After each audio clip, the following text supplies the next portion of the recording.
Hi, everybody. I can't believe we're at the end of the Beyond series. Seems like just yesterday I came back from my sabbatical to start this series.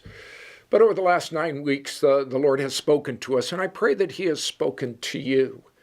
And especially in the harvest of praise and thanksgiving to God. And that's what we spoke about last week, if you remember, out of 2 Corinthians chapter 9.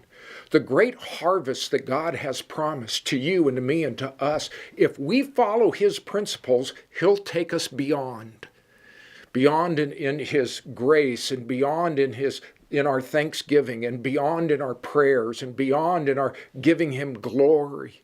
So all of these things work together. You've got some great questions in front of you. But before you actually dig into this last discussion in this Beyond series, I'd like for you to just take a look at the list that you have in front of you about the entire series.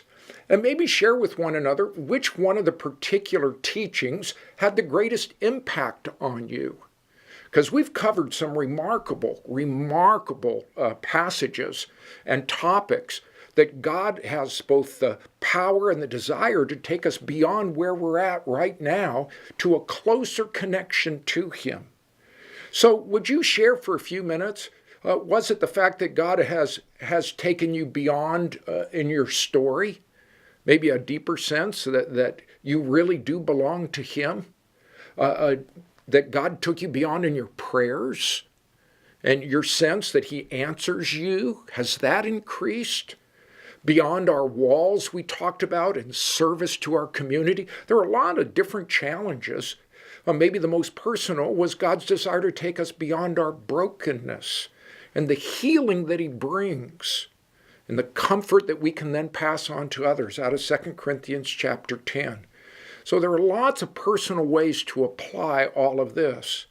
We talked about Him taking us beyond our wisdom and beyond today, all having to do with God's Word and making sure that God's Word is in our minds and in our hearts. Was that the one where God really spoke to you? And then the topics that we covered about our finances, about God taking us beyond our fears and our witnessing, and even the very last one in terms of beyond our shores. God's been calling.